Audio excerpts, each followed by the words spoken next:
the 7 o'clock meeting of the May Board of Ed to order. And so we're going to do the Pledge of Allegiance first. Mrs. Zaroli, would you like to lead us? I pledge allegiance to the flag of the United States of America and to the republic for which it stands, one nation, under God, indivisible, with liberty and justice for all. Thank you. Excellent. First item on the agenda is Avon Achievers, the middle school. And who do we have? Mr. Kimball. Come on up. Good evening. And Mrs. Zaroli will be helping you to hand out certificates. Right in here. Right in there? Right there. And so if you actually face the camera, people will be able to see you. And the audience can see you because they're more important than us on this.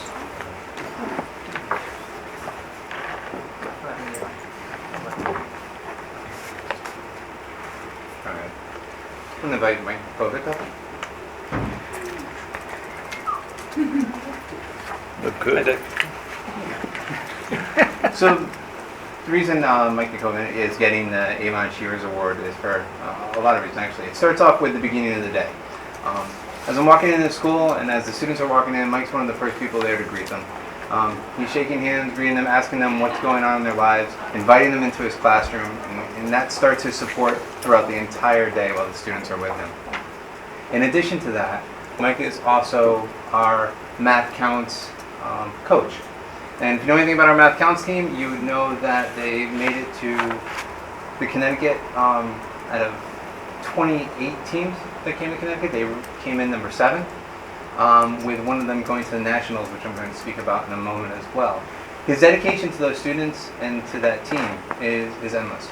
Whatever he can do to help them move forward, even if it's in little increments, and these are kids already at the top of their game, and he's still pushing them forward every day, is commendable and something that is admired by the students and the staff alike. And I want to Thank you.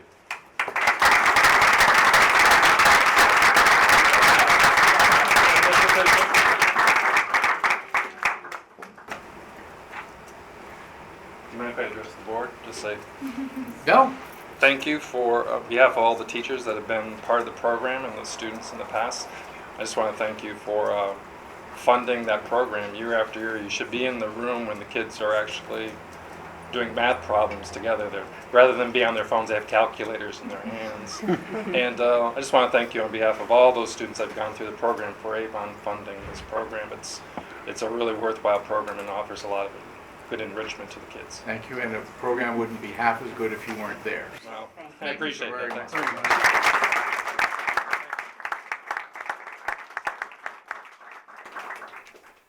So the next person I'd like to honor, unfortunately, isn't here this evening, but for good reason.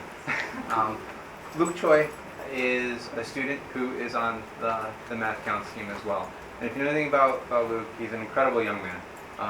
By far one of the most respectful and polite individuals that I've gotten to meet in my short time here. He's also one of our CAS Scholar Leader recipients. But really what's going on right now is that he's down in Florida because he came in, I believe, 16th overall in the state or 2nd in the state, and then went down to Florida, and right now he was came in 82. First in the state. First in the state. 82nd out of 224 kids in the country. Ooh. That's all exciting. So he's having a great time down there right now. But I still think absolutely right. He still needs to be recognized. And if you have an opportunity to meet this man, or if you have an opportunity to work with him moving forward at the high school, he's exceptional and he's a great addition. So.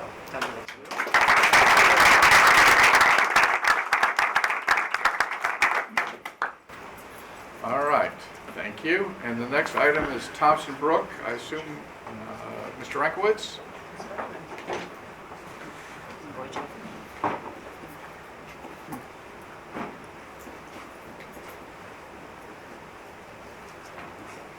If I could have Joan and Krista and Matt and Julie come forward as well, please.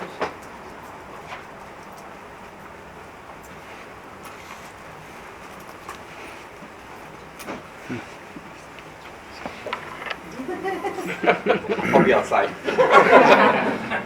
Well, it's a good thing you have so many talented people. Yes.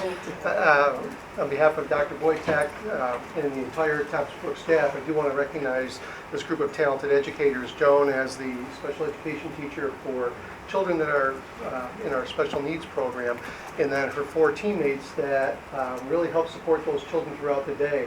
And it's not these 4 there that should be recognized. We should actually have the entire staff up here because they give those students the opportunity to be full-fledged members of the Thompson Brook community. But it's through Joan's leadership.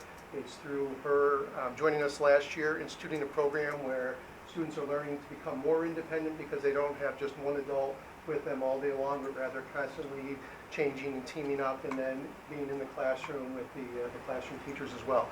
So on behalf of Thompson Brook and the Avon community, thank you all. Appreciate it.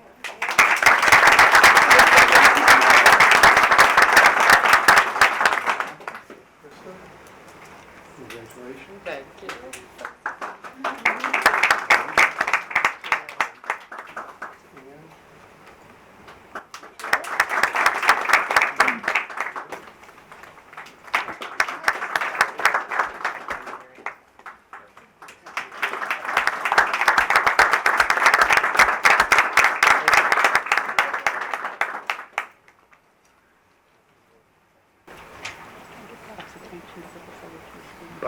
Thank you very much, and at this point we usually take a brief pause in the proceedings because some people just came to watch the Avon Achievement Awards being given out, and we always like to say, well, we welcome you to stay. If you want to leave now, we won't be tremendously offended, but thank you for coming.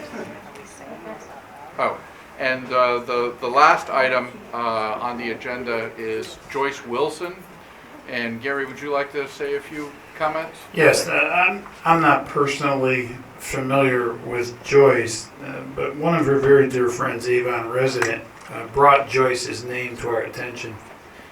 And she does not reside in the local immediate area, so could not be with us, but I will be sending a letter under my signature and your board chair's signature recognizing her for well over 30 years of substitute service here in the Avon Public Schools prior to her departure into retirement. Now, some of you who have been around a while might be able to tell me who Joyce Wilson is, and I'm kind of poking in the audience, but we are going to recognize her, and we'd like to recognize her publicly this evening. In June, I will actually have a communication that I'll share with you in your packet. All right, excellent. And next item is minutes. Can I have a motion on A, B, and C, because we don't normally approve committee minutes, so D and E would not normally be approved. So can we have a motion to approve A, B, and C? Mrs. Young moves. Yes. Anyone else? Seconds? Second. Mr. Jason, you can have it. Oh, thank you. I will second strongly. All right, excellent, thank you. Any discussion, corrections? Hearing none, all in favor? Aye. Any opposition? Any abstentions? Excellent, carries unanimously. Next item is communications from the public. Before we do that, I would like, Mr. Mala, I believe you have a small Yes. announcement that probably would be appropriate to make before we have public comment. Yes, as you all know, we've been made aware of a very difficult situation. It is a personnel matter. I am doing a comprehensive investigation, and the staff member who's the subject of the investigation is out on administrative leave. It is my responsibility to ensure that the continuity of instruction is maintained in that classroom, and working closely with the building principal to ensure that that will occur. I am also working with district legal counsel as appropriate, and we will move forward after the conclusion of my investigation. All right. We're going to have communications from the public. Let me just make sure that everybody knows the general ground rules. One, we normally allocate 15 minutes total, although that can be expanded by the board. We allow individual speakers up to 3 minutes. If anyone wants to address us on a personnel matter, just recognize that we are the final arbiter of contested, underscore the word contested, personnel decisions, which means that we don't personally investigate. If a personnel matter is agreed to, we never even see it. But if the superintendent takes action that is contested, it can come before the board. That being the case, the board has to be careful that it doesn't prejudge any matter. So I know that there may be some people here who might want to raise questions, and so I just want to make sure that everybody understood that. The proceedings are televised. As we discovered last week, someone had forgotten during the public comment and shared some personal information that they had some questions about whether or not it was wise to do so. So I just would remind you, while we're certainly looking forward to your comments and we look forward to hearing you, it is televised and your back is to the camera, so while they can hear you, they won't actually see your face. So do we have any people that would like to make public comment? Come on up. Usually we do them one at a time. Come and sit at the table, because that way we have a microphone and we can hear you. And I have my little. Yes, that one right there. Is that why? Is it on? There's a little button In the middle. If you push it, it should light up green. Of the microphone. Oh, the microphone. On the Follow base? it down, right there. Yes. All right. So it's green, and we keep track of who talks to us. So if you could tell us your name, and then I'll start the clock. You can also, the microphone bends, Okay. so you don't have to stand. Hello, my name is Dr. Mary Simon. I'm a pediatrician in Farmington, and I am a very concerned parent of a 6th grade student. And by now, the board is undoubtedly aware of the material of harmful nature to minors, having been posted on the internet non-anonymously by one of its 6th grade teachers. I recently learned this, that the board and the superintendent have had knowledge of this issue for at least the last 3 years and has failed to take any action to address the situation in any meaningful manner. It is unacceptable that the Board of Education has allowed this issue to be kicked down the road year after year, subjecting a new set of parents to have to deal with this every single year. You must realize that every new class of parents and students will be exposed to and have to deal with this rubbish and fight for our children's protection for as long as this teacher maintains her position and the board and the superintendent fail to act. There is an expectation among teachers that parents will support what they are trying to teach our children and not undermine their educational activities. We parents have the same expectations that our children's teachers will not undermine what we are trying to teach our children outside of the classroom. This teacher's actions undermine us parents and the values that we are trying to instill in our children. Whether or not she shares those values, she does not have the authority to or the right to interfere with that process, which her actions clearly do. When she posts pornographic cartoons and phrases on the internet, along with her name and her photograph, she may as well be posting them on the walls of her classroom. The children are old enough and curious enough to seek out those things on their own, out of the control of us parents, but are not sophisticated or mature enough to understand the subject matter or contextualize that information. They see these images and words as coming from a person that they understand to be responsible for teaching them the right information about how to live and how to treat one another. They think, if she thinks it's okay, well, then what's wrong with it? Let alone the fact that in most states, intentionally exposing children to such images is illegal. Can anyone on the Board of Education actually look at any of us parents in the eye and say that this is the messaging that they wish this school district to convey to our students, intentionally or not? The Children's Internet Protection Act of 2000 defines the concept, harmful to minors, as any picture, image, graphic image file, or other visual depiction that, first, taken as a whole and with respect to minors, appeals to a prurient interest in nudity, sex, or excretion.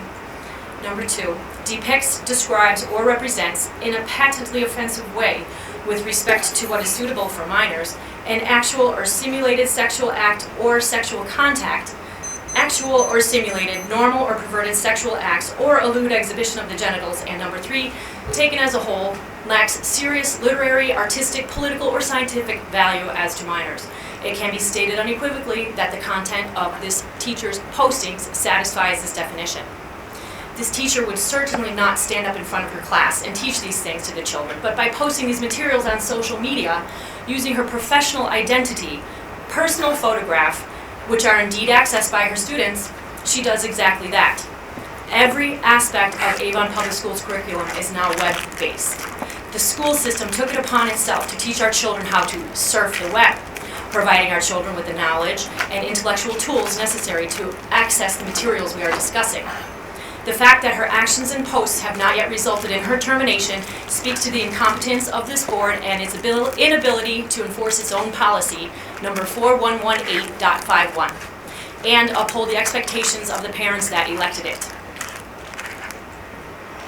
The fact that this teacher herself lacks the judgment to conceal her identity from her admittedly legitimate and legal business affairs speaks to her incompetence to meet her obligation not to violate the public trust.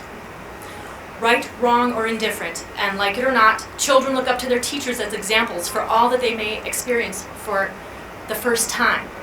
They view their teachers as infallible and looking out for their best interests. Every teacher has a responsibility at minimum to behave in a manner that reflects positively upon themselves and brings credit to their profession. We parents should never have to be forced into a situation where we need to have discussions about this subject matter, against our own sense of timing. Children should not be exposed to this material in the first place, let alone have it be associated with a person with whom their education is entrusted. Dr. Simon, you're running a bit over. Whether or not we parents should even be having this discussion is not her decision to make. And it is outrageous that the Board of Education has been aware of this issue for 3 years, and despite 3 years of investigation, has not taken any action. Instead of fearing potential legal action from a teacher for wrongful termination, a completely defensible action, the board now needs to concern itself with the potential for legal action from the parents who absolutely will not stand for this incompetence, which is completely indefensible. At minimum, the humiliation of each board member stands to suffer in the public media as a result of this incompetence should serve as motivation enough to act decisively, even if concern for the well-being of our students is not. We live in a time when people are routinely held accountable for their social media posts by their employers. It is unbelievable also that 3 years after having been made aware of the problem, there has been no alteration to teachers' contracts, instituting a for-cause termination clause that enables the parents to seek relief from the unacceptable actions of teachers. Thank you, Dr. Simon. Excuse me? Well, Go ahead. that was 6 minutes. Yeah. So you're I a can bit- have my 3 minutes now. In consideration of what I'm sorry, I has didn't just get your been name. discussed, I'm sorry, Marita Corrado. In consideration of what which has been discussed, we parents demand the following. That the teacher employment must be terminated immediately in accordance with Avon Board Policy 4118.51.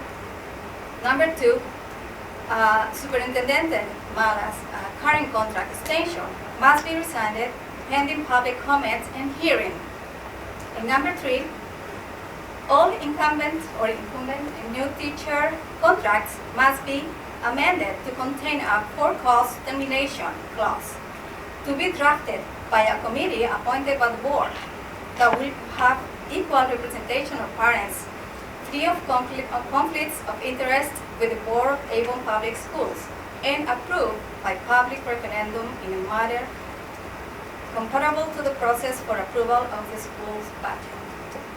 That's part of the time. Okay, thank you. And we have some information for we would like to distribute to all of you from all the parents that are involved in this, not just the 5 of us. Okay. A lot of us. My name is Patricia Pina. I am a pediatric dentist and I am an advocate for children and a very concerned parent too, and I support what this lady said. Dr. Mary used my time to talk. I thank you for listening and considering what we have to say and how concerned we are. Thank you very much. My name is Ruth Biruega, and I am a housewife, and I am also concerned about this situation, and I would like you to take action on this. Thank you.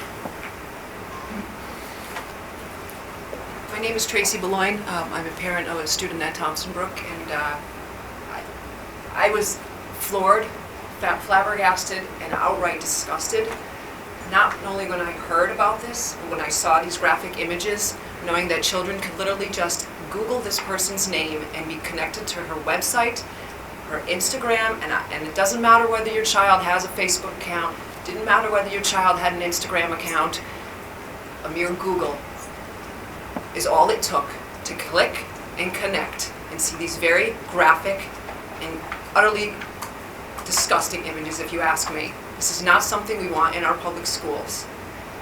My child heard about this on the bus. He heard about this on the bus. It's been talked about at lunch, on recess, and on the buses. It is the talk of the school. Many students have heard about this, and I don't believe it's just Thompson Brook. It is utterly outrageous that I've heard now that this was discovered a few years ago and nothing has been done. Whatever you do in your private life is your private life. And when you are a teacher and you put this out in the public domain where children can literally click and be exposed to this is wrong. And this needs to be addressed immediately. Thank you. Thank you. All right. I'm sorry, Doctor, did you have envelopes for the board members? Right, and we would also. I'll take them and I'll make sure they get them. Right. Sure. Well, why don't you hand up the envelopes to Mr. I don't Monk? want to distract. Well, Very quick. it's probably more distracting to actually have you stand there, and then we'll have her speak. You want me to take them off?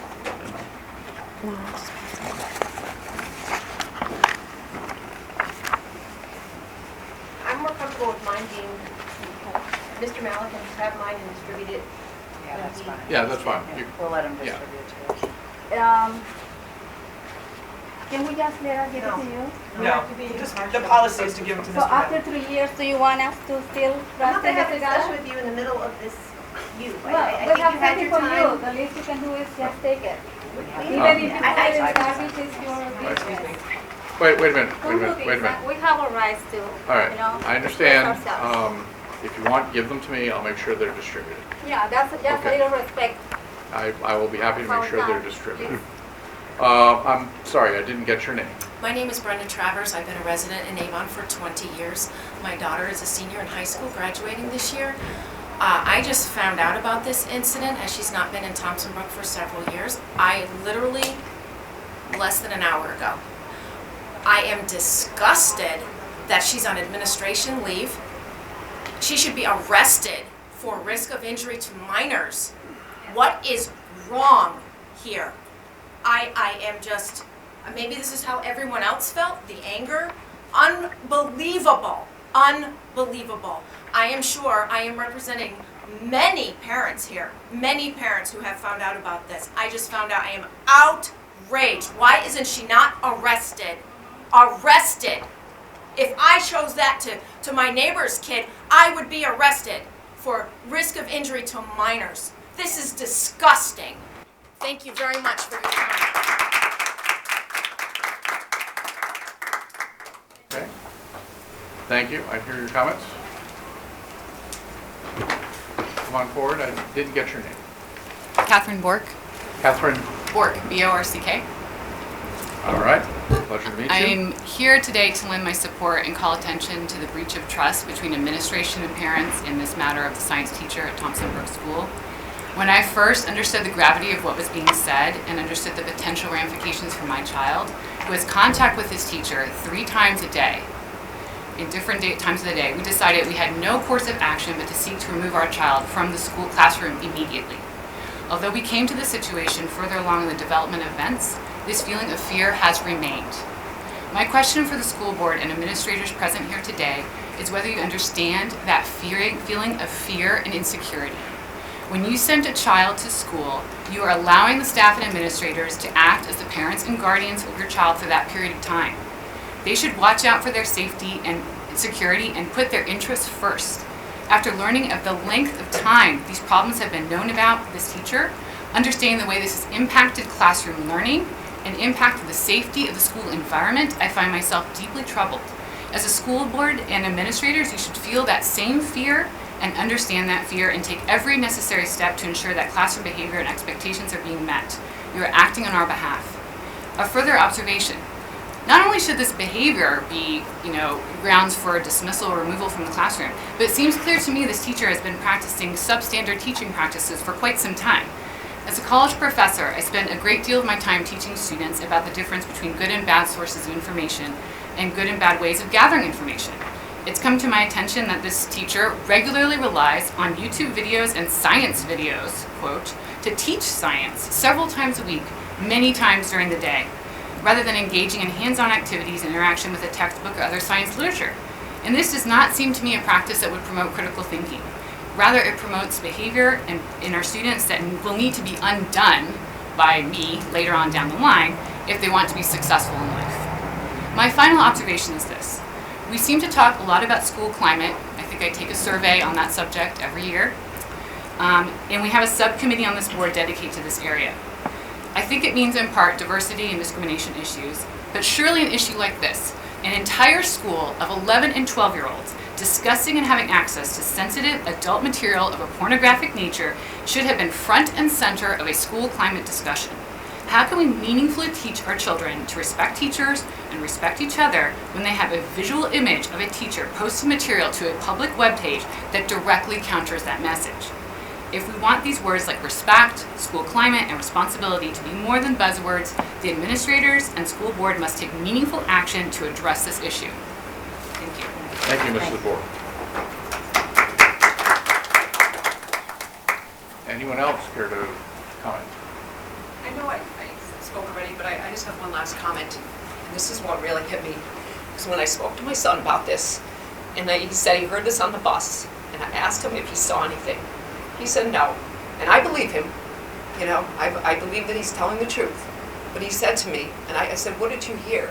And he said, Miss so-and-so is selling things, Mom. And I said, selling what? And he says, I think you know, Mom. And he said it, sex toys. And he goes, why would she do something like that, Mom? And I said, very good question. This is not appropriate, and I don't want you talking about it. And if your friends talk about it, you need to tell them nobody should be talking about it. It's inappropriate. But several times, why would she do something like that, Mom? Why would a teacher be doing something like that? So you think about that. Thank you.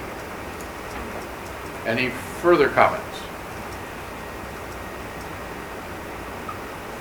Going once, going twice. All right. Report from the high school students' representatives. Mr. Wild, Ms. Monroe.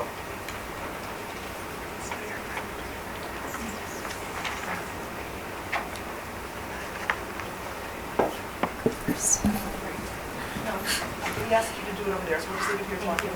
Thank you.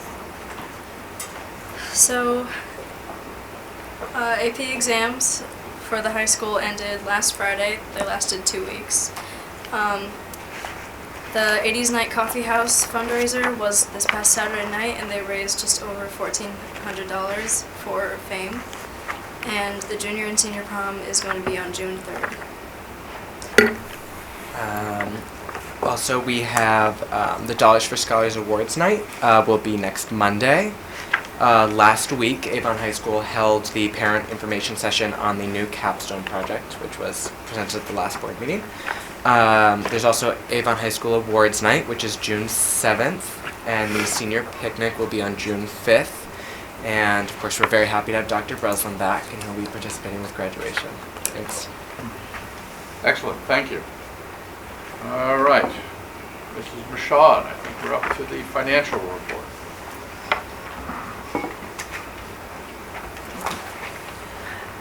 The financial report had a few pretty significant changes for the month of May. The first being the initial supplemental appropriation that was held up a little bit of $170,183. That was posted So you'll see that adjustment. And I do have good news. The second supplemental appropriation was approved fully by the town elected bodies for $207,228, I believe last week. So I will be posting that this week. Just so you note, the year-end forecasted balance was directly impacted by that pre-buying end of the year season. When I spoke to the finance subcommittee that day, we had a total of $313,410 in pending purchase requisitions. So that was directly impacting that year-end forecasted number, which oddly enough is right on target with what we were doing last year in May. Excellent, thank you. Any questions? No, all right. The revised K-12 wellness curriculum.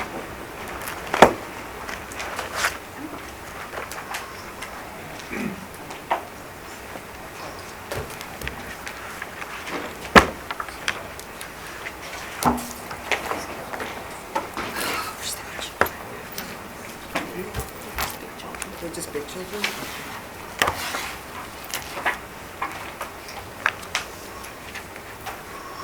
Good evening. Tonight we're happy to present the Wellness K-10 curriculum. I have Mary Beth here to help me this evening, who has taught all grades, K-10 up to 12. She said she wishes you were children. I just said pretend they're very large children. As we move along. You want to make us do jumpy jacks? That's good. I can look at Connor. So the primary goals of our curriculum revisions, and there will be two content areas this evening, wellness and K-5 science, were to align our curriculum in Connecticut with the state standards to create curriculum documents that provide clarity, detail, and accountability, in addition to ensuring that we have rigorous and relevant curriculum for our students. All of the wellness teachers were involved throughout this process, and the entire process, because they are a small team, so we were able to have everyone work together. And I keep saying K-12, but it's really K-10. Personally, I wish it went to 12, but that's another piece. As we've shared in previous presentations, the standards are developed at the national or state level, and we adopt which ones we're going to use. So in the case of wellness, we adopted the state standards to use for this work. The standards really detail the concepts and skills that our students are expected to know and to be able to do at each grade level. When we look at the curriculum, that is designed locally. So we take those standards and determine how we're going to lay them out across the different grades, what we want students to learn at each grade level of each course. So what are we ensuring at the end of, for example, grade 3 for every student, but also what are we ensuring for the next teacher at the next grade level, the skills and content that the students will come forward with. Our curriculum specifies the units, the assessments, and also the primary materials and resources that will be used to deliver that instruction. This slide is just a quick review of how we use the standards. It's the same for every content area. I know we haven't visited in a while, so that's why I'm going back for a quick revisit. First, we mapped out K-10, where the standards will live in which grade level, and then they're broken out into units and detailed at each grade level. All of the standards are covered over the course of the year. Only those that are listed within that unit are assessed at that time. And there are some standards that are woven throughout multiple units because they build over time, but they will be assessed in different ways. So they may be within one unit or in a couple of units over the course of the year. The design model we've used for all of the curriculum revisions to date is the same one that we use for wellness. So we determined as a K-10 group what were our long-term transfer goals. Do we want our students to leave Avon High School with? Our understandings, essential questions, what knowledge and skills do we want them to acquire? And those are defined by the standards. We also then take the skills and understandings and apply those within the context of either a theme as we arrange our units, an idea, and in wellness it tends to be more the activity because it's a very activity-based curriculum. So what I'd like to do now is turn the presentation over to Mary Beth, and she's going to explain how we have taken the standards. So the Connecticut Healthy and Balanced Living Curriculum Framework that we've used from 2006, that's the state's most current framework, though they're in the process of possibly adopting the national standards, which we reference throughout our work. The curriculum is broken into two areas, a comprehensive school health education and comprehensive physical education. So you'll see the units are broken into those two areas, but one of the major shifts that we made within our curriculum work was to go to a wellness model where health and physical education are taught in conjunction with one another. So you don't have one teacher teaching phys ed and then you go for 2 months for some health lessons. We thought it was important that students saw the connection of those two content areas. So right now in all of our buildings, we have one teacher teaching wellness, which is physical ed, PE, and health, with the exception of Thompson Brook, where we have two teachers. One does the physical education, one does the health, and that's due to certification issues. So I turn it over to you.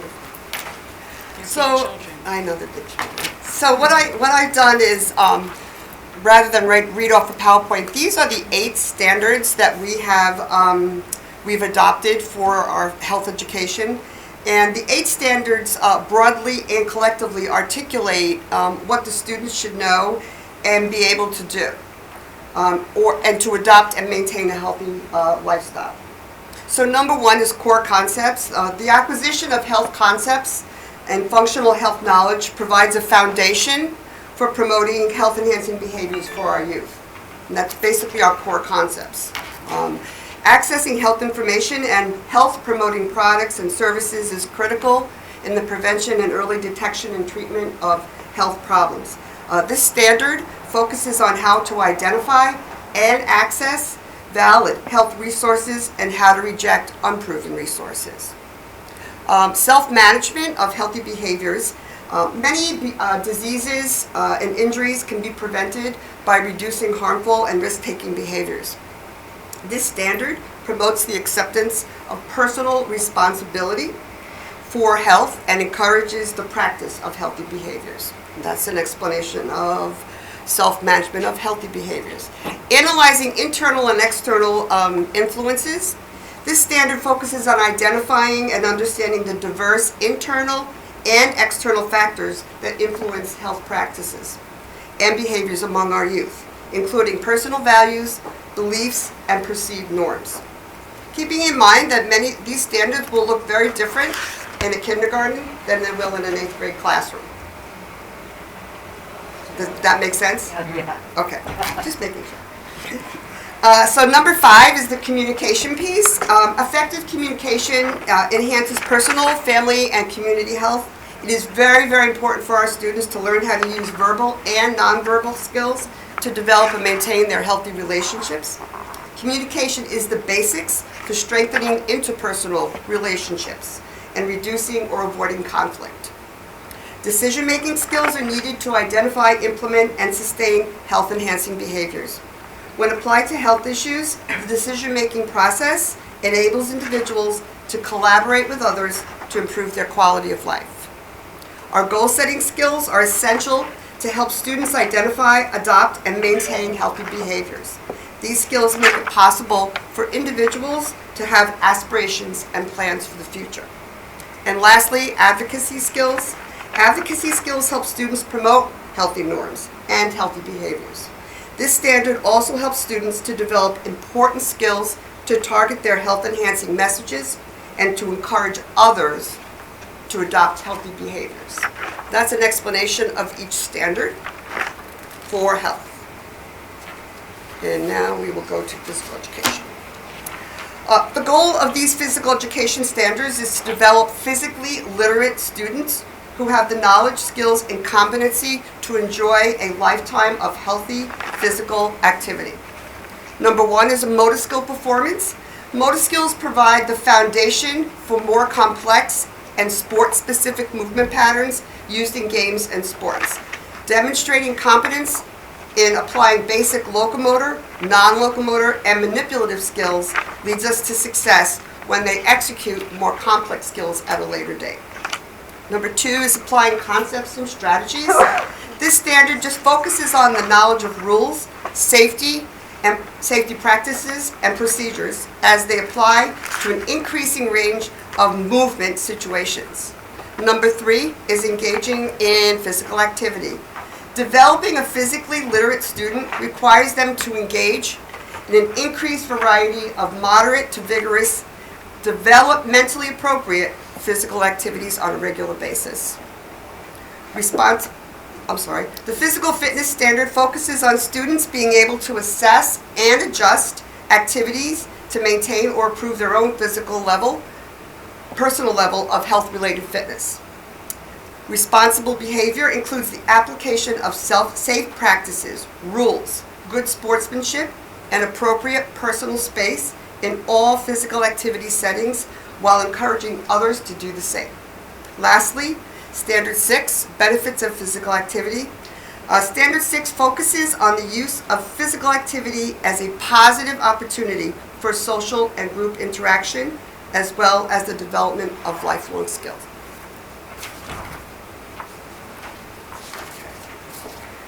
So I'm not one that likes to read off of a PowerPoint because I think that we can read these, so I'm not going to go over these. These are our curricular outcomes. This is what we as educators would like the students to come away with. So the question is, what do we as wellness educators want to see with our students? We want our students to be physically literate. We want them to have the confidence and the desire to be physically active for life. We also want them to be health literate. We want them to have the capacity to access information, resources, and services that are necessary to maintain and promote a healthy lifestyle. Lastly, we want them to have the 21st century skills. Those 21st century skills are embedded in our curriculum. Our students, our Avon students, will collaborate with each other, whether it's with a partner, small group, large group, in a lot of different settings. They're going to learn to take risks, learn new skills, skill combinations that can directly impact their health in a positive way. Thinking creatively and critically in planning, participating, and evaluating their practice and performance. Communication, effectively using verbal and nonverbal communication in authentic, physically active settings. And lastly, demonstrating civic responsibility for their health and for supporting the community in healthy living initiatives. All of these are 21st century learning skills, and we have incorporated all of those into our curriculum. Okay, so our next steps, as I mentioned, we've created a wellness model, so we'll continue to fine-tune where we blend the physical education and the health units in our instruction. And if you have the opportunity to go around to the buildings, for example, if you stop by Mary Beth's gym, you'll see many different activity stations, and some days some of those activities are health activities and some are physical educations as the students rotate through those groups and take responsibility for their own learning at the groups. There's a list of things that they need to do within each group. We're going to continue to fine-tune our lessons and also our assessments as we are doing in all the other curriculum areas, because a curriculum is a living document that we continue to work on and make better as we move along.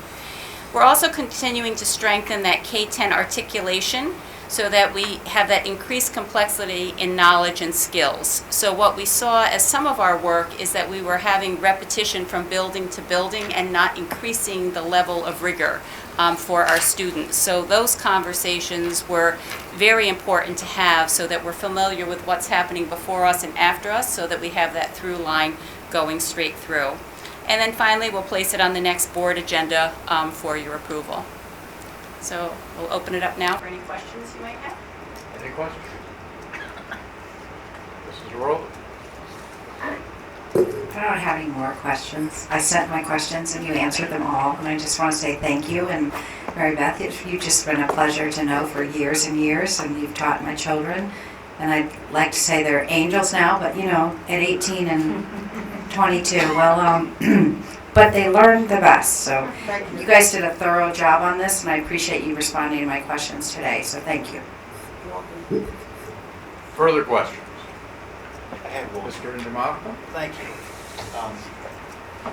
These questions, I believe, have actually already been answered, but I just want to make sure my understanding is correct.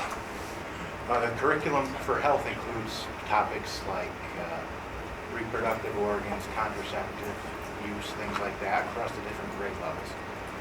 And my concern was that parents were kept in the loop with this curriculum.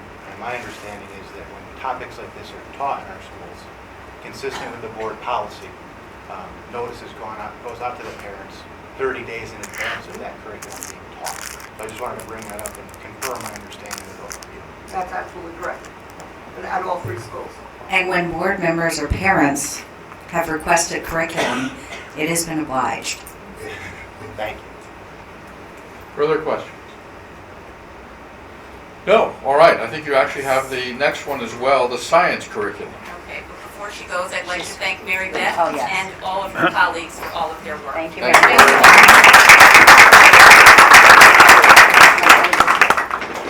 This Saturday, we can watch you on TV.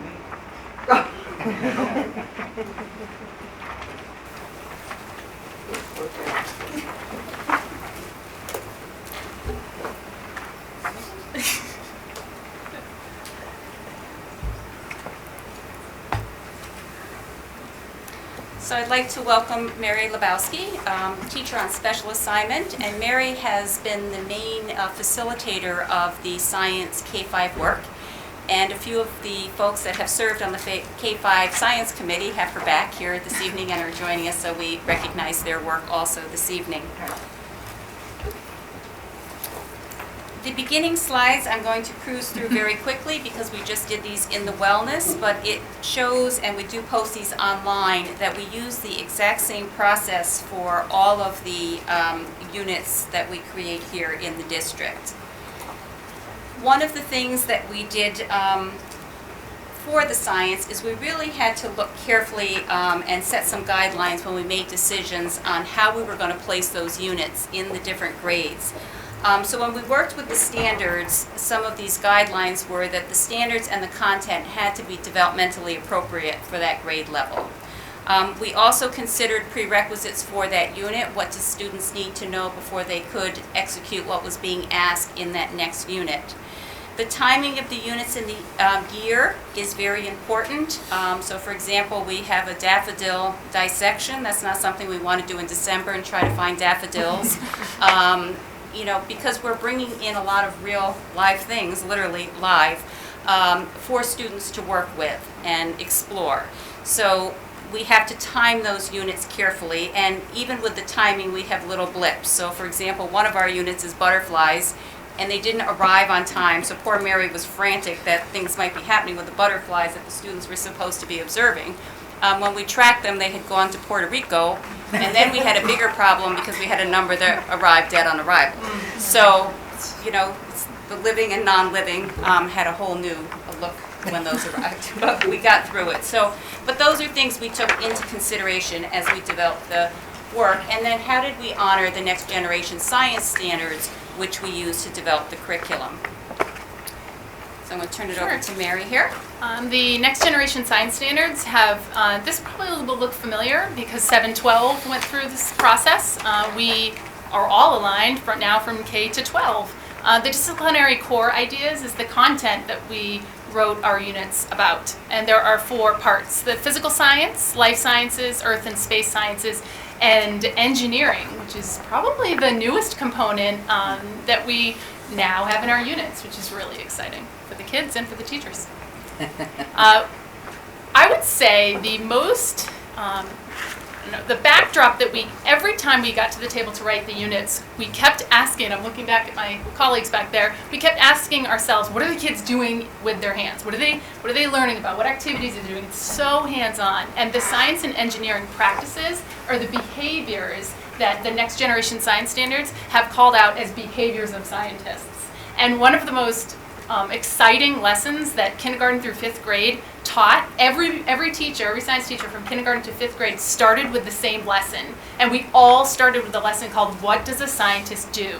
And that looked differently in kindergarten than it did in 5th grade, but we all based our work on these science and engineering practices. So that ability to have similar language and similar expectations about those behaviors is really quite exciting and brings everybody together. So these are the lists of units from, again, they incorporate life science, physical science, the space and earth and space sciences, and the engineering. And I don't have to read them all to you, but at each different grade, they have those elements in each grade level. Do you want to share? This year we Sure. did pilot one unit at every grade level. Do you want to just share which ones we piloted for each grade level? Every grade level really got to choose which one they wanted to pilot. We were writing all of them, and it just, I think everyone kind of gravitated towards plants and animals and the living, because it's exciting. We have little critters in our classrooms, and the kids absolutely love it.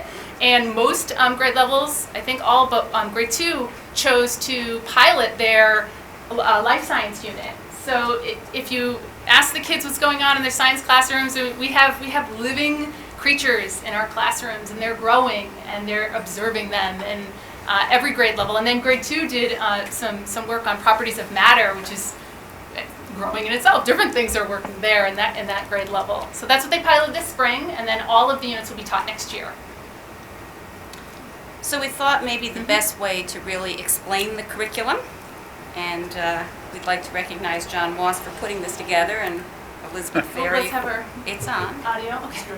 He's got us. Oh, it's going to be fancy, huh? So these are the units that we piloted. So just so that you can see the kids. There's John.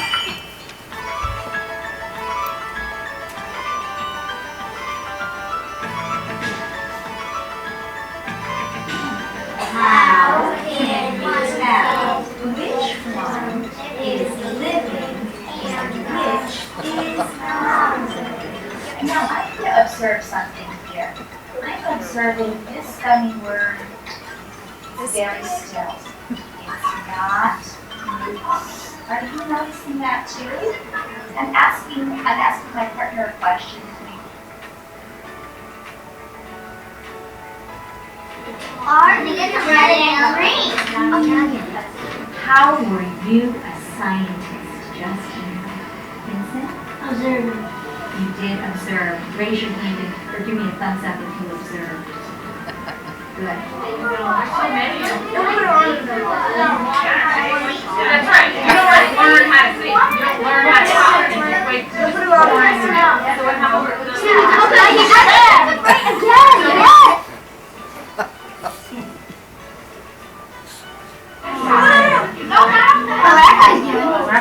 barrier right there.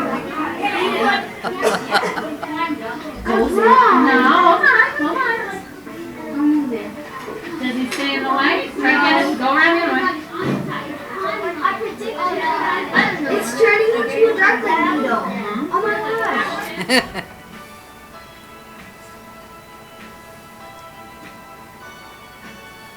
So I'm thinking of putting the colored bird outside so it would block it to getting inside. Block what? What's the it? The water. The water, okay. And just in case we got the fabric reinforced on the inside so that even if it gets in though, the fabric absorbs it. We put a plastic bag, then we surrounded the plastic bag with a newspaper, and then we surrounded the newspaper with another plastic bag. So it's plastic bag, newspaper, plastic bag. That didn't even occur to me as an option, but I like it. It's aluminum foil and non-absorbent paper from the inside. So you used paper towels on the inside of it, right? Why did you choose those two materials? That would make it heavier as well, and it'll sink. Yeah, and we don't want the water to sink. All right. So I'm curious. So you think sinking is going to somehow cause a different outcome? Colder.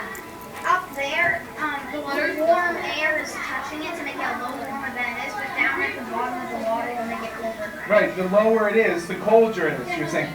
I would call that 50 degrees.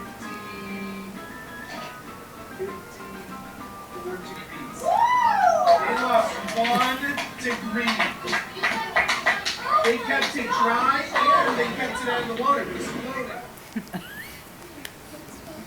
So anyway, we thought this captures it much better than probably the two of us speaking to. But these are how all of our units are designed, really K-12, that they're much more inquiry-based, and it's not that memorization. and kind of rote learning, that they really have to think about what they're doing and try out different things to see how it works. So our next steps really are developing our skills in asking those questions and defining problems, because it's a new way of teaching for us as it is a new way of learning for the students. How to develop and use this inquiry model with our students. Next year we'll transition to all of our new science units now that we have piloted one at each grade level.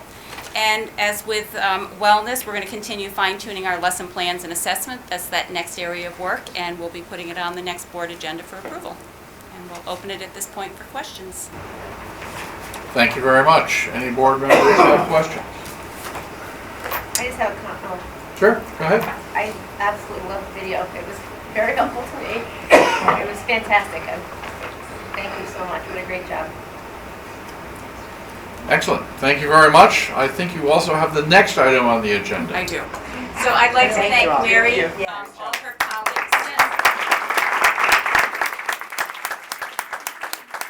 And I would also like to thank the high school science teachers.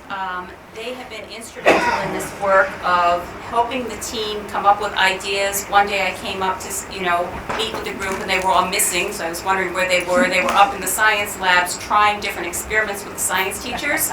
So what better professional development than our high school staff working with our elementary staff.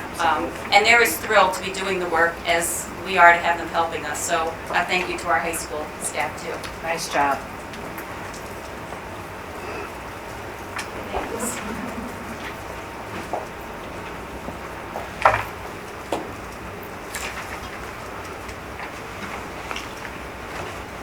I probably should save the video one for last. I was just going to say, Sorry, that's a tough act to follow.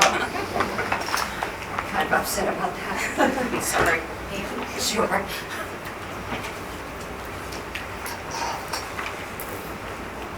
Slide over a little bit, Kim, I'd like to show something. So last December, you recall, we floated out a draft student support model, and that was Kim and my work at the time and kind of our best thinking and dreaming. So tonight joining me is Kim Merriman, the Director of Pupil Services, Eileen O'Neill, Assistant Principal here at the high school, and Kathy Sosnowski, also an Assistant Principal here at the high school. And we have been shepherding the work through. So after we met, we convened 3 different groups. We had a group that worked on reading and writing, we had a group that worked on mathematics, and we had a group that worked on executive functioning. And the groups were comprised of 6 to 8 members. They included general ed teachers, special ed teachers, and administrators, because we wanted to really round out the conversation and come at it from every angle. We also expanded the groups a little bit and included the middle school folks so that we had that 7-12 articulation. So while we're putting the support model in place here at the high school, we want that through line. A few of the things that we have developed, we will make some slight adjustments in the middle school and implement next year, so we can see that start going down as we move forward. The groups work to define what does that Tier 1, Tier 2, Tier 3 support look like that we talked about last time. And all of the supports that were identified were based on need and not on a label. So we didn't base it on, well, this student is special ed, this one is 504, this one is coming up through SRBI and the Students Assistance Team. We took all the labels away and all the work was done based on need. Then for each intervention or course that they developed, the group articulated the purpose of the intervention of the course and created a description. They talked about the frequency of the course or the intervention, and we have moved from the full blocks to what we're calling skinny blocks now, where we'll have 2 45-minute blocks within the larger block in order to put these supports in place. Because if we're giving a math support, it's better to have it either every other day, or for some students that are in intensive assistance, every day across the board. But 2 big blocks, 2 90 minutes of math, if you don't do well in math, is really not conducive. So we looked at those skinny blocks and how we could schedule and do that in a different way. They also created entrance and exit benchmarks as part of their work. The service provider qualifications. So is this intervention or class something that needs to be covered by a certified teacher? Could it be covered by a para or a tutor? So those decisions were all made. And then if there were any structural needs or professional development, they scoped those out. Once that was done, they prioritized, because they came up with some great ideas that we would never put in place in 1 year. We have about 3 to 5 years of ideas going out, so we prioritize what can we do next year in 2017, 2018. And what we're presenting this evening is what the group has come up with and what will be in place here at the high school next year in terms of a student support model. I just want to start, this was a slide we actually showed you before in December, and to really anchor it in the fact that this model comes from the Connecticut State Framework for SRBI, or Scientifically Research-Based Interventions. And the idea being that the triangle represents all students, and within that we're providing a core level of instruction, a core level of support, which we are going to refer to as our universals, or Tier 1. And with that in place, then there may be some students that need additional supports, and those additional supports go up in terms of intensity, and it should relate and correspond to the level of need for students. So Tier 2 are those explicit supports, which we're going to talk about in a few minutes, and Tier 3 are those intensive supports for those students who really need much more personalized support and intervention.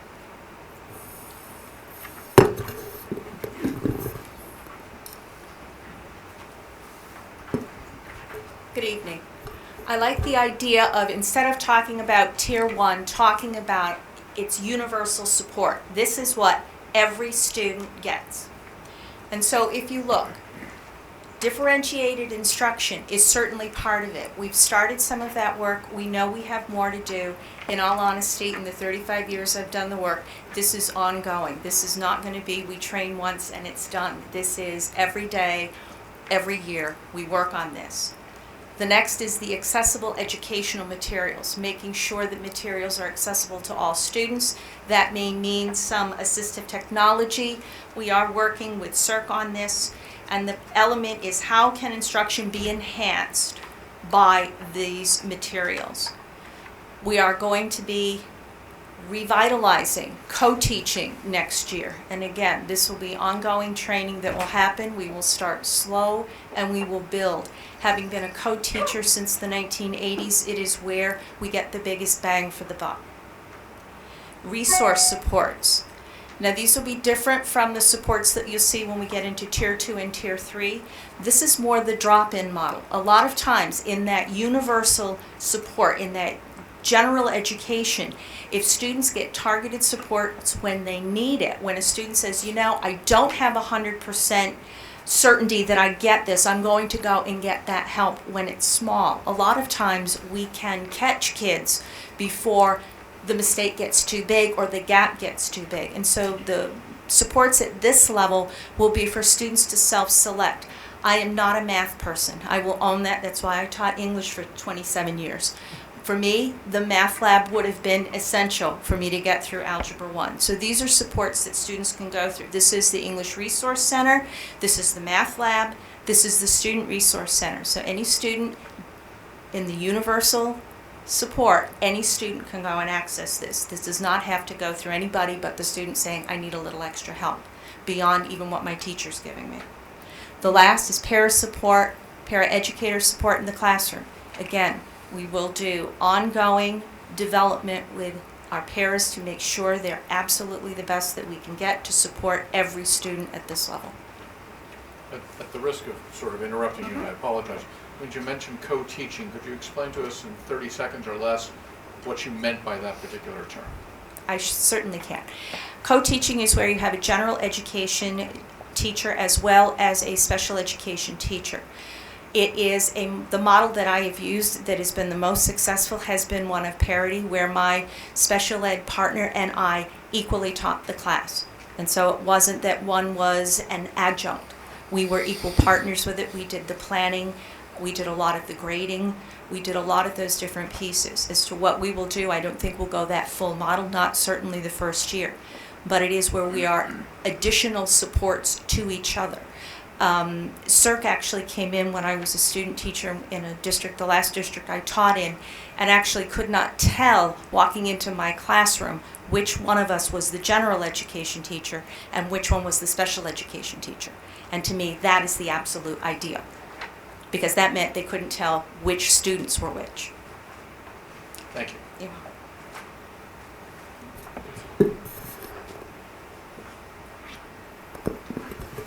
Okay, so the next section is the Tier 2 supports, and these are very explicit supports that are goal-driven.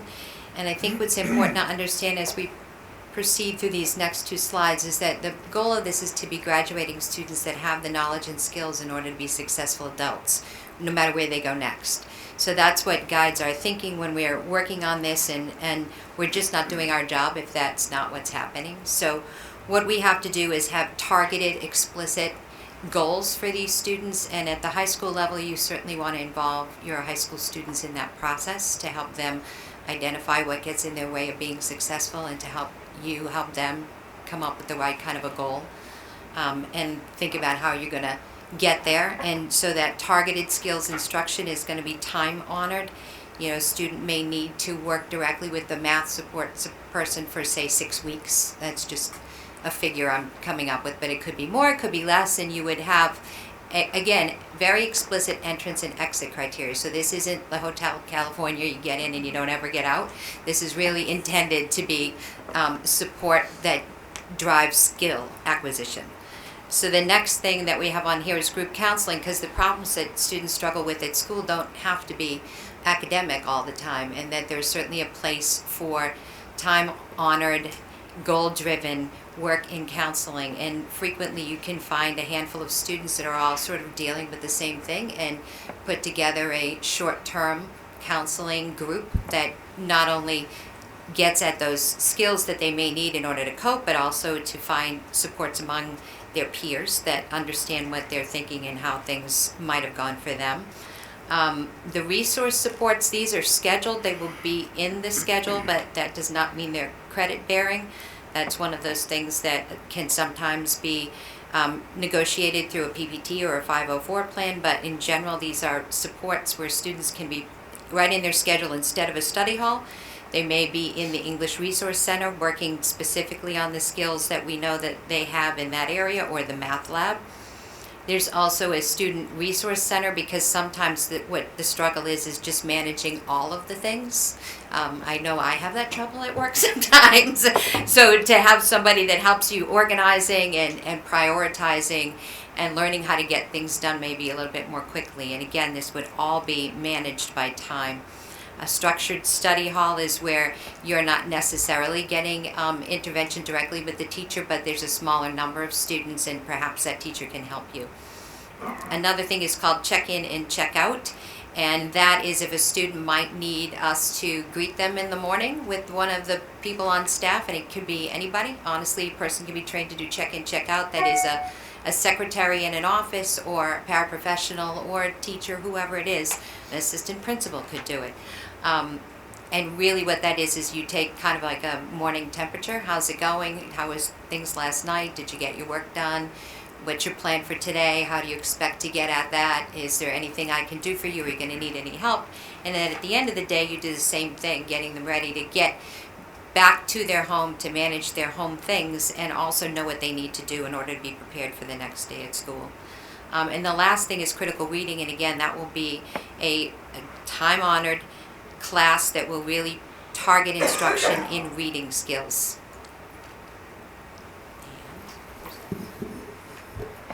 So I'm going to discuss the Tier 3. These are more intensive supports for students that need greater skill building or strategy building. The major difference between Tier 2 and Tier 3 is really just a level of gaps and needs. So just to kind of think about it as the same things may be occurring, but the type of need that you may have may require a little more extra support. So these are the types of supports that would happen probably every single day, as opposed to the supports in Tier 2, which might be more like every other day. Just to kind of follow along the themes, individual counseling, we certainly offer that level of support for students on a one-to-one level. The therapeutic learning environment, that's just a broad conceptual understanding. I know last year you heard from a group of students, just to give it some anchor, that these are students who might need more of an approach around learning that's kind of more structured, sometimes needs to be in a single classroom as opposed to throughout the whole high school for various different needs, not typically related to academic, but maybe more around supporting them emotionally. The next several, just to have to note the asterisk, these are courses that we're going to have curriculum developed, and they will be credited. In some cases, those PPT decisions may override that, as I had mentioned before, but the structure of these is that there will be credited curriculum courses to offer. The first two are really around reading skills. The strategic learning literacy is really around those students that have the foundations of reading, but they really need those strategies for comprehension purposes. Structured literacy is for those students that are still struggling with the more foundational aspects of reading, such as maybe word recognition or phonemic breakdown of words, those kinds of things. The foundations of composition are really about writing skills, and it's comprehensive of those writing skills. So it's not just mechanics, but it is the full scope of how you go through a writing process. What does it take to brainstorm? What are the different strategies you can use to kind of organize your thoughts?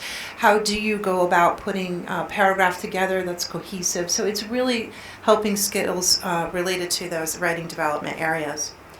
Algebra 1 and geometry are, again, those foundational aspects of those constructs and skills that may be missing in that math development area for students.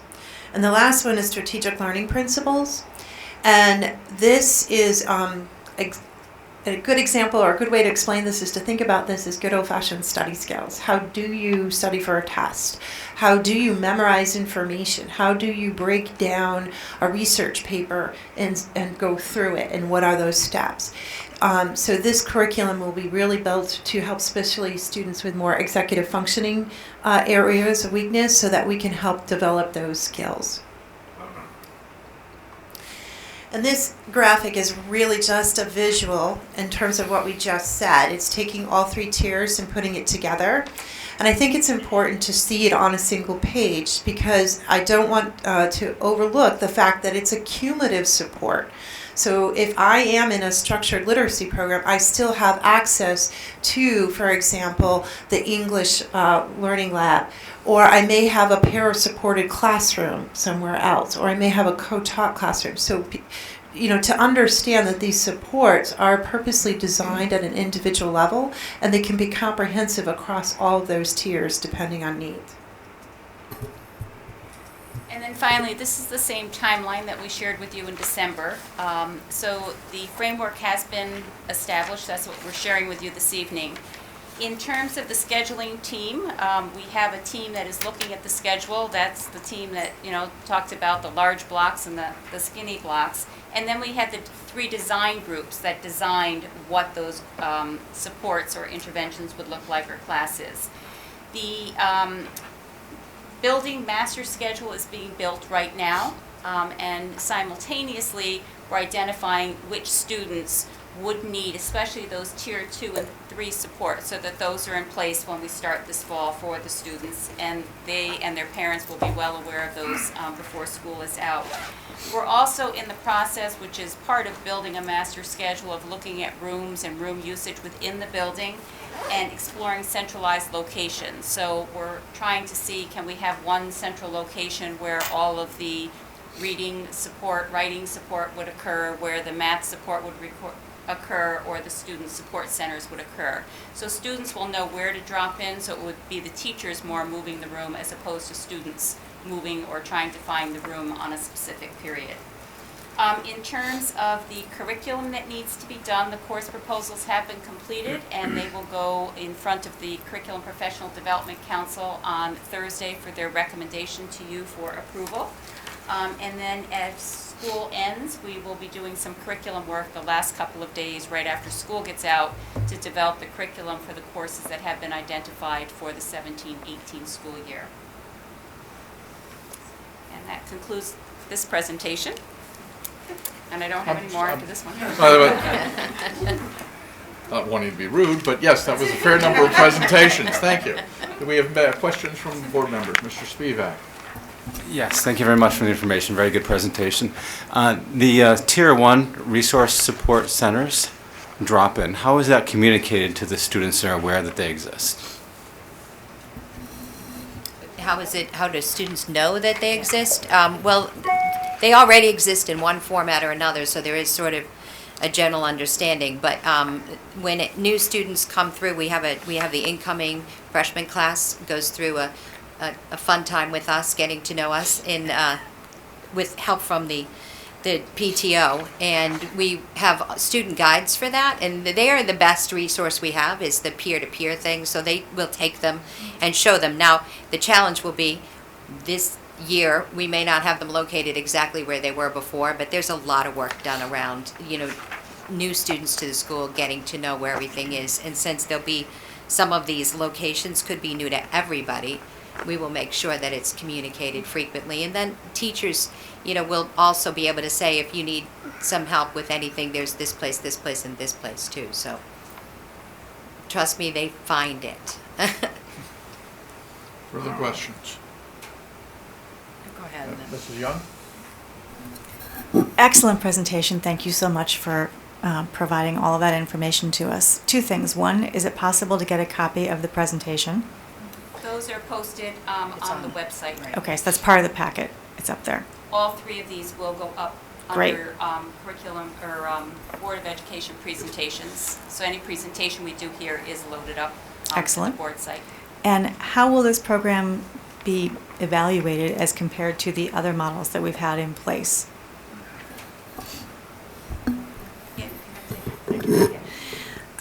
Certainly, there's a couple of ways to evaluate any changes. One critical feature to using the SRBI process is called progress monitoring, which means we collect data on individual students. So most specifically, the Tier 2 and Tier 3 students that I discussed, we would have individual, as Eileen said, individual target goals. We would be tracking how that progress looks. We can, in some cases, we have students now that we could then go back and look at, is it better progress, is it different progress? And I think the other thing to kind of bear in mind is that many of these features already exist. We're just kind of enhancing. So in really looking at an evaluation, I think we want to talk about what questions we would like to know about, what are the things that we want to assess. So that really will be helpful in really kind of determining that. Certainly, I think there's going to need to be ongoing conversations with staff as this goes through. So just anecdotally, that information does become an informative process for us to be able to make sure that those features are put into place. And clearly, because we meet with a lot of the parents whose students are most involved in these types of supports, we will have parental feedback through either PPT or 504 processes. Certainly, we can take even informal feedback from parents at any point. Mrs. Zaroli? Do we currently have student-selected study halls, or is this a new? The structured study hall? But we started it this year, actually. We put it in place at the beginning of this year. Okay, all right. We want to, it's going to have to be more formalized. You know, Okay. It was my idea, and I put it in, and then, it's like flying the ship before you've finished it, but Okay, yeah, there'll all be right. some more things to it. We do that at times, yes, yes. God bless you. So I'm going to turn to the students and say, do you all know about the student-selected study halls and the resource centers and all the available help?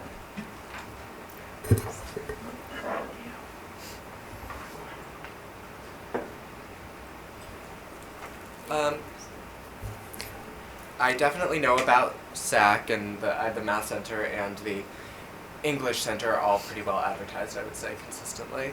I wouldn't say I know about the structured study hall, but my guess is particularly a guidance counselor would. They were I put haven't in for needed one. freshmen. They were put in for freshmen. Yep, that's why he doesn't know. Yes. Okay. Heather, anything to add, or? Yeah, same here. It's the same thing, I guess. I wasn't sure about the structured study hall, but I'm a junior, so that makes sense. Okay, all right. Thank you. I appreciate your insight always. And then I'll just give a shout out to Mrs. Lefevre again, because she helped my son when she just noticed something as a teacher. So I know teachers do that, and I just give a shout out when she was here for the Teaching Wellness Year. So thank you. Excellent. Further questions? Mrs. Blair? I have a few brief, I only tiny answers. But can we go back to the, that was helpful for me. I guess, first of all, I think this is fantastic. I really enjoyed hearing about the methods that you guys use to put this together. It sounds really comprehensive and kind of like a really robust program that we are looking at over the next 2 years. I guess the questions I have, one of them would be, who's doing the counseling? Who's doing, not who, but what position? Who are those guidance counselors, or are we, who does that? What kind of people do that? It depends on the need, but could be school counselors or school psychologists. Okay. And is that like 50 minutes, like the kind that we're used to in private land, or is that kind of 10 minutes on the fly? What is it like? It also depends. It could be 10 minutes. It could be a full period. I mean, there's different variations. At a tier 2 level, it's probably more of an abbreviated time for the most cases. At a tier 3 level, it's probably an extensive period of time, and maybe even a couple times a week. Okay. The other comment I had was, of course, I have this recurring issue about things being put on transcripts and parents possibly not being, I'm sure you predicted that I was going to ask this, that parents not being fully aware, or students being fully aware that, you know, structured literacy, which I read about it, it looks like a really important element to a student's education. But sometimes these things can kind of just be put out there. Your child is taking this class, and then all of a sudden he graduates and he's got, you know, structured literacy and all over his transcript. So what are we doing to make sure, besides in the PPT, or maybe that's the only thing you're doing, but how are we really guaranteeing that that's a priority for guidance and for special educators to make parents and students aware of that decision? I think it's very important that, you know, the school counselors and special education teachers particularly are definitely communicating that regularly to parents. I don't think it's just a once a year PPT conversation, in my opinion. It is something that you regularly check in with parents about. I think, as you and I talked about, what's also important to note is that we took a lot of time carefully aligning the titles to what is recommended on a national level, so that the titles don't really stick out in any particular way, including, as you noticed, Jackie, we came up with strategic learning principles to sort of get to the point of what really the courses are about. We have to always represent the courses accurately, so the descriptions will be certainly thoughtfully worded in terms of how to describe them. But I think what you need to know is that absolutely, particularly through PPT and a 504 process, parents absolutely have a right to come in and talk about what they want as part of accredited on the transcript versus we're not going to take credit because we don't want it on a transcript. But I guess my question is, Let me just sort of follow up. As a general principle, it was my understanding, we'll get back to you. Okay, thank you. That as a general principle, remedial work wasn't going to be credited unless there's a 504. Understand that? So if that's an escape valve. And if there is a separate course that's not particularly remedial, that as a general principle would be credited. Is my understanding correct or incorrect? I actually want to reframe that understanding for you. Thank you very much. That was a polite way of saying. There you go. It's perfectly fine. Let's just get it out there so we have I liked my way of saying it better, but anyway, no, there's a couple of issues that are really important and relevant to this conversation. For one thing, for some students, this may be in lieu of, might be a standard course, so we don't want to deny students opportunity to earn their credits, their rightful credits to graduation. So it's not so cut and dry to say, okay, anything that's remediated you don't get credit for. The other point I'd really like to point out is that in some of these cases, I argue maybe strategic learning principles may not be a remediated course. I would have liked that course myself, as I learned the hard way in college how to study for tests. So in some ways, we might want to reshape how we think about these courses as addressing specific needs of students. And then whether it is important to be credited or not, I think has to be a case-by-case decision. I will stand by that always, because every story is slightly different. Well, I think we also may need to make sure that there are no differentiations as a matter of rules, so that teacher one tends to do it You are as correct. a taught course versus for credit versus teacher two, which doesn't. You are correct. That's why all of these will have curriculum behind them. So even if I'm not putting it on my transcript for credit, I'm still in a course with a curriculum that is instructed by the teacher. So there is a standardization of what goes on in those classes. She's saying they're going to be, so in my vision, I'm picturing Johnny and his mom at the PPT making their schedule with the guidance counselor, and the guidance counselor or whatever fabulous teacher is in there says, hey, Johnny, don't forget, if you need these classes, you can take them for credit, but if you do, they're going to go on your transcript. If they're not, you can still take them, but they're not going to be, you're not going to get the credit and you're not going to get the so both. You don't get credit and you don't get them on the transcript. Yeah, if they're not credited, they don't go on the transcript. So it's an option. So everybody, so really it's kind of a, so I guess, I won't ask any more questions, but. No, go ahead. Do we share that value? Like, is this going to be something that they actually say in a PPT, like one of the first things they say before, so a parent doesn't sit down with their kid sophomore or junior year and go, oh, I had no idea. I mean, is that a priority in our district that we really want to make informed decisions? Yes, and we've had conversations with the school counselors and even going into 8th grade, so the answer is yes. Great, thank you.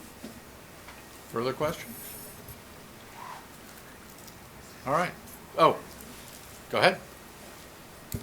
I just had a couple quick questions. The first being, is the Student Resource Center that was mentioned in Tier 1 and Tier 2, is that SAC? It will be similar to SAC, where students can either drop in for some extra support, or it can be on their schedule so that they get the supports in like time management, organizational skills, and study skills. Okay, great. Because it's under both categories, if you saw that, and if you remember when I was speaking about what was Tier 2, it's goal-driven and time-honored, right? So that's different than a drop-in periodically, okay? Great. And then my other question is kind of especially with the Tier 1 supports, how has dropping the academic level been evaluated as of recently, or has it? Good question. How has it been? There has been no formal evaluation thus far, but it hasn't been very long either. So right, yeah, but just makes me a little Connor, nervous. that is part of the question we asked relative to the GPA to be reassessed. Very good question.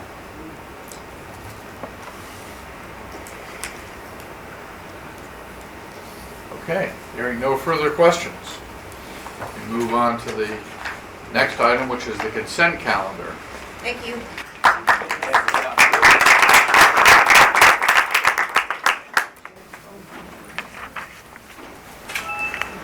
All right. Does anyone wish to take anything off of the consent calendar? Yes, this is your... I have a question before I say what I can take it out. Of job descriptions, are these for brand new jobs that don't exist now? Or are they job descriptions? I'll do it. Okay. Why don't we... Is that a simple answer? Is that a simple answer to that? There is a simple answer. All right. Go ahead, Mrs. Michaud. As part of the business office's review of all existing job descriptions, we actually noted several, particularly secretarial positions that did not have approved job descriptions, but have approved titles in the secretarial contract. Right.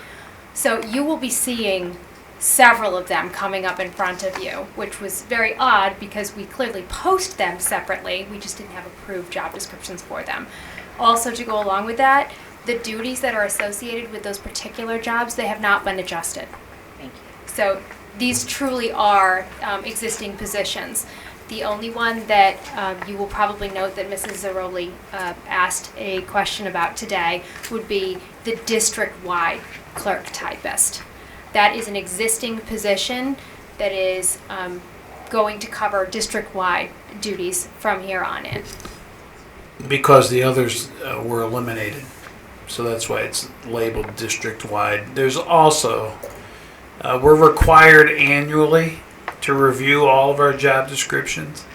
If you familiarize yourself with the matrix study that the town engaged in a number of years ago, I believe it was 2009, you'll see that listed in the back as recommendations. It was a recommendation for both the Board of Education and the town.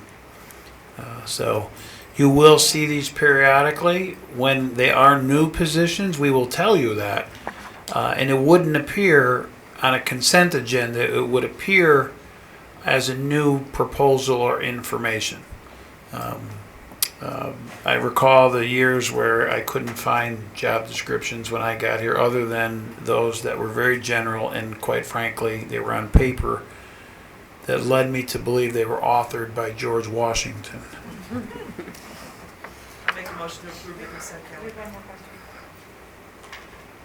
I actually just had a comment on the new hires. For the Avon High School principal, I know it has a date. I believe he was hired, but his start date is July 1st. July Okay. 1st, yes. Yep. All right. There's a motion to approve the consent calendar.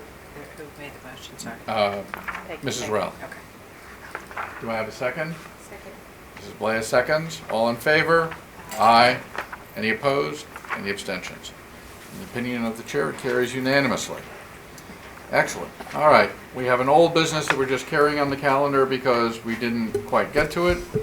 And if I don't carry it on the calendar, I won't remember. And I apologize for that. So, is Maggie Dreher here? May I do this? May I do this? Oh, you want to do it? All right. Go ahead. Yes, because I'd like to introduce her to you and make you aware of what you've already read in the packet, I hope. That tomorrow evening, many of us will join Maggie and her family, as Maggie has been recognized as the School Nutrition Director of the Year by the School Nutrition Association of Connecticut. So we're very proud.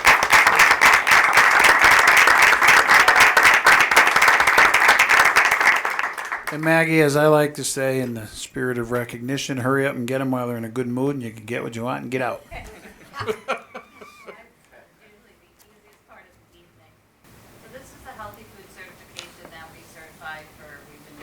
For the last several years.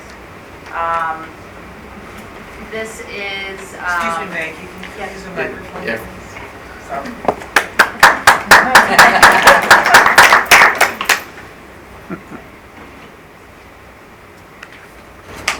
This is the healthy food certification that we certify to comply with Connecticut's nutrition standards for a la carte sales. So there's three pieces to this, so you'll see three paragraphs. One is to certify that we will comply with the regulations. Along with these regulations, we receive 10 cents per lunch. That's for the breakfast. We are hearing it's going to be reduced about 10%, so next year we may be looking at 9 cents per meal. So by complying, everything that we sell in school during the school day, it follows Connecticut's nutritional standard. So lower in salt, baked, not fried, lower in sodium. And then the exemptions, the second and the third piece of this, the first one is the food exemptions. And that is, we are exempting foods that will be sold at events. So a basketball game, not a basketball practice, a concert, not a band practice. So at those events, different groups, whoever wanted to, could sell really whatever products they wanted. They would not have to follow the Connecticut's nutritional standards for that. And the same thing is for the beverages. So I would recommend that you vote to approve this. There are federal standards now that are slightly less strict than Connecticut. So if you chose not to comply with this, we would not receive the funding, and you would pretty much have to do it anyway, except for some minor tweaking here and there. And there's also a beverage law in Connecticut. So regardless of the federal standards in the state of Connecticut, we can only sell milk, low-fat milk, 100% fruit juice, and water to students. So, yeah. So anyway, I would recommend that you vote to comply with these guidelines. Okay, questions?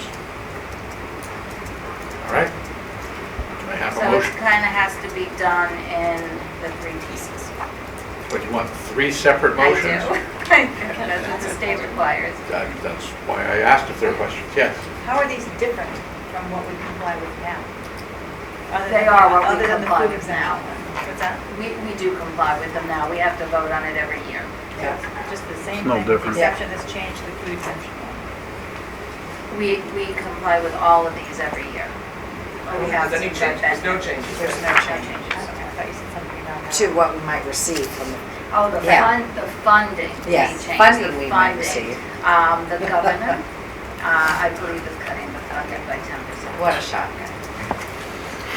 Okay, I don't, correct me if I'm wrong, I don't see a reason to have 3 separate motions. As long as, Right, it's- I have to provide the minutes to the state, this is how Right. that works. So as long as the wording is there for each one, however you would like to do it. All right, that's the secretary's job, and she's very good at it, by the way. Great. All right, can I have a motion to improve the healthy food options, the food exemptions, and the beverage exemptions? So moved. Mrs. Early moves, do we have second? Second. All right, Mr. Burke seconds. All in favor? Aye. Any opposition? Any abstentions? Carries unanimously. Excellent, thank you very much. Thank you very much. Have fun tomorrow night.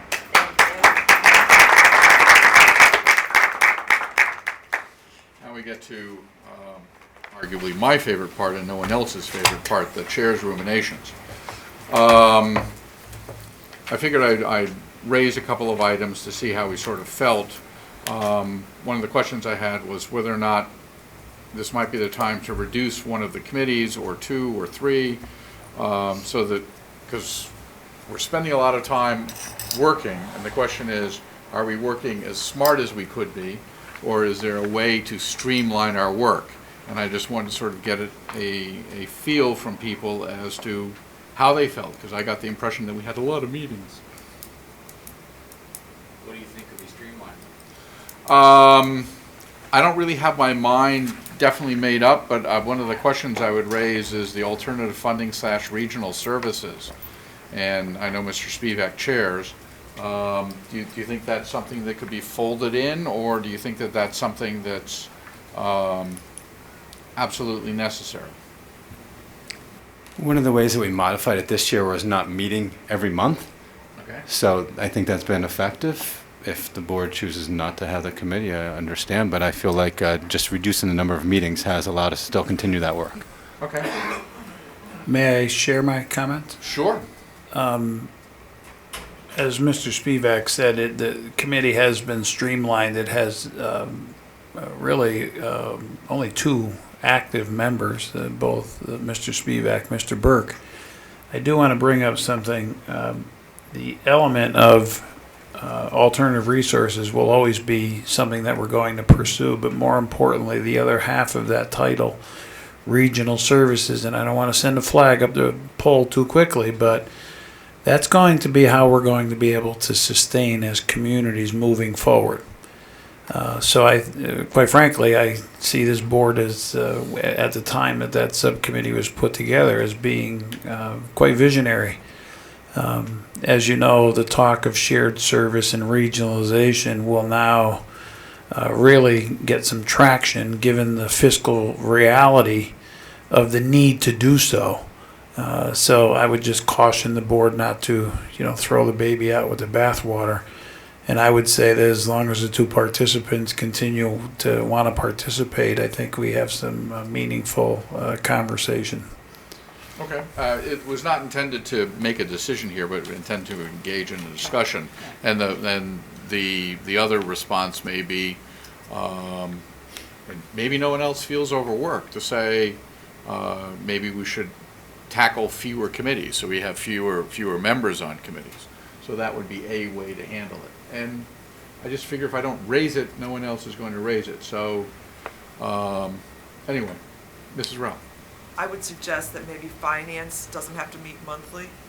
I mean, the reports are good, but when we started meeting monthly, we had lots of issues. Now we don't have issues. It's a lot shorter meeting, and some of us do it over the phone, so it's not that big a deal. But if we're I would concur with that. I think Heather's doing a phenomenal job streamlining. May I just clarify very quickly for the viewing audience and the minutes that the challenges we encountered have been rectified by this administration. I think that's an important clarification. I guess as I was looking at your agenda and thinking things through, I like to throw things out there for discussion. I'm always open to having a conversation. I'm not shooting anything out there that I am wedded to. But I think that finance can cover a number of things. And I think we have a lot of different committees that then need to talk with each other because there are threads that pull on finance. So to me, you could almost consolidate some other things into finance. And I'll throw this out there. I know it's different, but I'm just trying to get people to think capital budget and also audit. Those are things that people need to know about when they're on those committees. So I know it's different. I'm just trying. Well, it's a good suggestion, and the point of this section was to have discussions like this, and maybe regionalization can fit in there too. It's something to think about and cogitate. The objective is to fix it so that we work a little more effectively. I mean, we can certainly keep the same structure. To work more effectively or save some time for us? Both. Both, I think. I'm just thinking the capital budget really hasn't met too often, and usually on one-off projects, so we never really had to engage Heather. Alternative resources is more relationship management and kind of development of new resources. Most of the meetings actually have been around going to the Board of Finance, Town Council, and the budget. So, I'm just trying to reflect on what we've met on recently. And all of these meetings, of course. Right. Yeah, these meetings take us. All right. Well, that gives us something to cogitate on. The next item is, should we have a reflection session now that Mr. Indiamonaco is here? We talked about doing that, and I assume everybody would like to do it. Would you like to pick a date? can we Google out a couple dates and Yeah, that absolutely. Gary and you and others are available? Yeah. We can certainly do that, and Can we combine if you think it's a good anything idea. in June? I feel like we have other also meetings that we would have to have in June. Can we combine any of those? Like, I'm trying to think what you're thinking of, and Well, I'm didn't lost. we say we were going to do the goals for the board and evaluation of the board? Right. So, Right. Right. and the why. And the why. I It mean, should that, definitely be part of the reflection session. I think so. They're one and the same. right, but I thought we also had something on the schedule for the superintendent. We couldn't mix those in. No, we can. Well, I think we can mix those in unless the Well, you're superintendent not has strong mixing. You're feelings. really not mixing it in. If you remember the model of evaluation of the superintendent, it's a model that is based on the establishment of shared goals of the Board of Education and the superintendent. They're not separated. Right. So it's when under my report, when I speak about goals, that's exactly what I was going to say, that when we have a reflection session, we should come up with mutually agreed upon goals that we're going to focus on for the immediate future. I think that would be great to do it all in one big meeting. I'm happy to do that. Yeah, that we do management by objective in general things, but the board superintendent team hasn't really had an MBO saying that this is something we want to specially focus on other than our general policies in the course of a year. So I think that would be good. Additional members to committees. I remember Mrs. Young, now I blanked because I didn't put it on the agenda. Capital budget. You want to go on capital budget? Okay. I'm willing to do that, but requires a vote. No, it doesn't, you just get to appoint. I just get to appoint people? Yeah. Oh, all right. You're appointed. Can't use it. How come deals? I thought committees had to be, whatever. A backup representative to the town council. Mrs. Howard was doing that. Do we need one, and who would like to do it? You mean a backup? Who was backup. who is the? Wendy was the Wendy is the backup. Oh, We're okay. kind of alternating. Okay. Yes, you need a backup because Definitely I need a backup, you yeah. can't always make them. What days are those meetings? First I Thursday. was going to say it should be you, but thank you. Sure, Mr. Indy Monaco, we'll make you the backup. Meetings are shorter than ours. And Mr. Chairman, may I address the board? Sure. As I recall, there was a conflict. I don't know if it was, I think it was Ken was not available to go to the Board of Finance. Whoever his backup is, it escapes me now. Is it It's Kathy? me, but because they moved it to Right. Wednesday night only. Okay, what I'm offering is when we get into that situation again, I will be more than happy to be the representative to those boards because, as you know, many years ago now, for those of you that have been on the board as long as I've been with you, I'm the one who actually requested that you establish those liaisons, and I believe that they're primarily they have served as that direct link. So I think it's important, and I will adjust accordingly when, if that unusual situation occurs where you both can't make it for either one. If you get stuck, you can always also ask the chair to join you. So, all right. Then Heck, if the chair wants to join me, I'll just let the chair go. Well, there you go. Thank you. Sounds like a lovely idea. That's what Ken did when he couldn't go and then I couldn't go. He hollered it up the ladder. Yep. All right. I was going to have discussion about community complaints and clarification as the role of the board, but I think I pretty much did that during the just before the public session. So, Mr. Mala, let's jump up to your update. I will comment that personnel matters are extraordinarily difficult to manage, as you know, and we do obviously take them very seriously. So I want that on the record.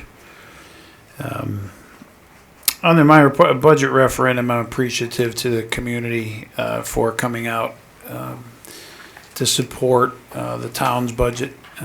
While it was well short of the required 9%, the yes/no vote still indicated that a good number of folks did vote yes. There was a bit of a gap. I do not recall the numbers, and I wasn't being rude before looking at my phone. I was looking for my notes that I knew I put in there when I was listening, but I obviously erased them. I will say that not having 9% come out always has me concerned as an American and as a citizen of any community.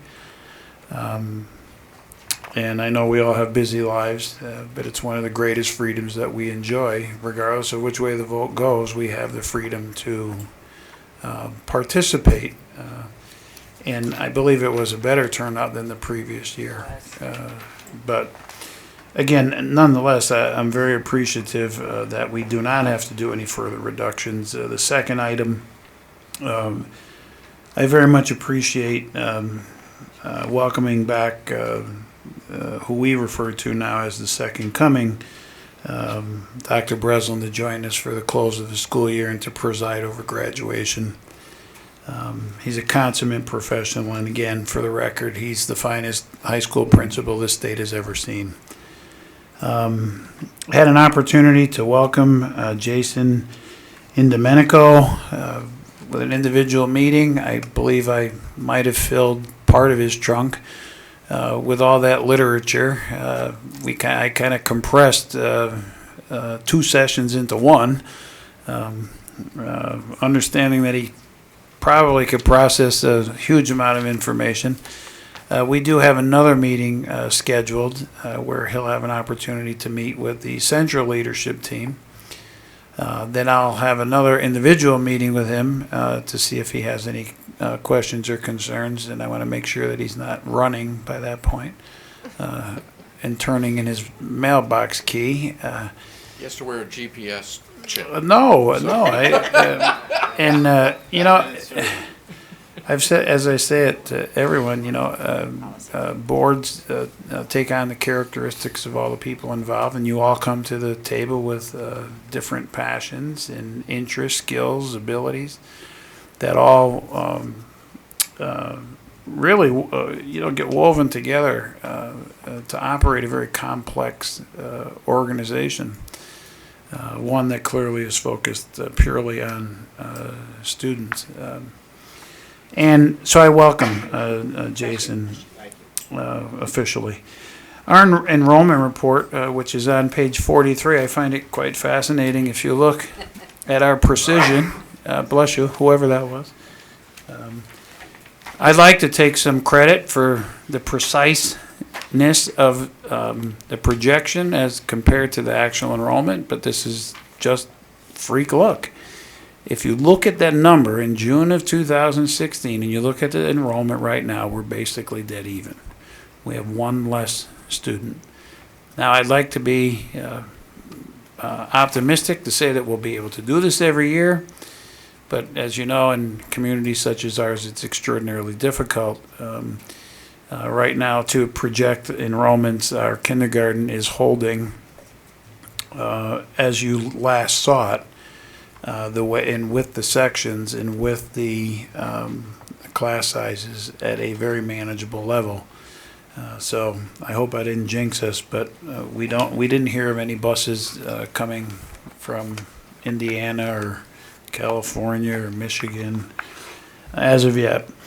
Monthly and building department reports, obviously I appreciate the nature of those reports. I hope you continue to find them useful so you can kind of get a pulse on what's occurring in buildings. A strategic plan update, I'm just looking for a little direction on whether or not you want to start to review, and I'll tell you what I conceptually see as the steps. Do you want to begin reviewing the strategic plan during the summer months, or do you want to wait until late August, early September? And what I envision for you asked me to conceptualize this, and now I'll, based on your input, I'll actually commit it to writing. I thought that you as a board should look at that strategic plan first and then have that discussion. Is this really the language that we want to continue to use? Because this is the heart of our organization, and we have made every decision based on how it aligns with that strategic plan. After that conversation, I would suspect that there might be some recommendations for edits or revisions. Then I would propose that we meet with different constituent groups. We could all split you up, and you could have a very direct conversation with residents, either at PTO meetings or especially hosted sessions. We certainly could accompany you to our staff compliments to get some input on the language that I would suspect you're going to tweak a little. And then I would recommend you bring that all back. We take that information from each session and then finalize any edits that you want to pursue. When you look at our strategic plan, it was designed to withstand the test of time. Meaning it's not a list of the to-dos. You know, by year 1819, we're going to do this. There are 4 major prongs to it, as you know. And I guess that's what I'm proposing conceptually. I'd be more than happy to accept any feedback either now or certainly any other way you want to get it to me. But that's what I'm thinking. But my question remains, do you want to begin now, or do you want to wait until after the summer. I could do either. By now, what do you mean? Do you mean June? Well, I would say June. I think it's too much to try to put this perhaps in a reflection session unless you elongate the reflection session. If you have that stamina, that would be an opportune time to, because they're aligned. I mean, setting goals for us as a team and the strategic plan are not mutually exclusive. They've always been connected. So it makes sense to do that. I just don't know who are the editors among you. And I just really don't know, for newer members, I just don't know what your opinion is of the strategic plan that was put together. So, I mean, ideally, we want to use our time efficiently and effectively when you come together. That could be a reflection session item if everyone comes prepared after having a chance to look at it. We can certainly discuss it that way. My vision is slightly different than yours, in the sense that we can certainly take what we have and edit it and run around and see if anybody's got a better idea. But I sort of envisioned it as an opportunity to get more buy-in from the community to see if things have changed. So I was not envisioning it as being us editing, and if it was us editing, that's relatively easy, we can start that now. But if we're going to go through the process of getting community buy-in and talk about, you know, is there something that we fundamentally, do we recreate it from scratch? Which is what I was sort of envisioning us doing. Now, do I think we're going to end up with the same product? Yes, but I've been wrong many times before, and I'm happy to be wrong because it shows that, you know, that it's not just coming straight from my forehead and Prometheus, if you may recall your ancient Greek mythologies. But yes, so that would be a reason to raise it here. I don't know what other people are envisioning. We originally planned for the strategic plan to be a 5-year plan. We don't simply want it to be motherhood and apple pie, and I understand that things change, and I want to make sure that we reflect that. And since we're committed to a management by objective, that means everything we do, we should double check and say, is this in furtherance of our strategic plans and our goals? So I should shut up and let other people talk. Would someone like to talk? Mrs. Blaya.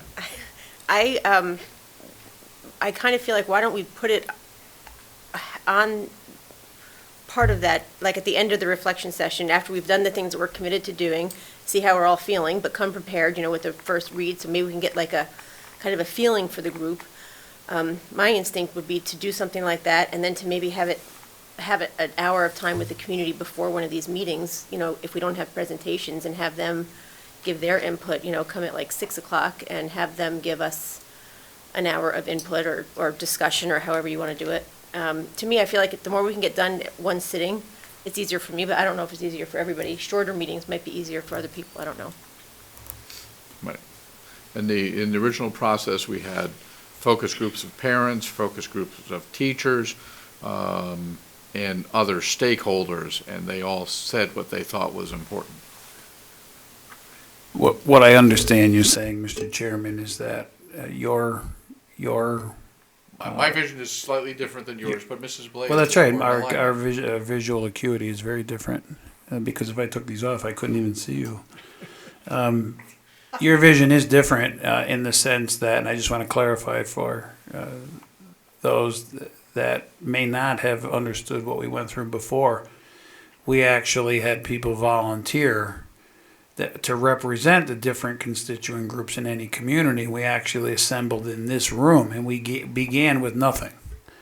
We began with the question, why do we have public education in the town of Avon? And that was the first time ever in the history of this town that such a group had been assembled. It was. We also hired someone to facilitate the conversation and keep us on track. And then there were numerous meetings of that group, not too numerous, but where the document that is now in place was actually drafted and shared out publicly for comment in the same format as I explained in my visual. And then it was finalized.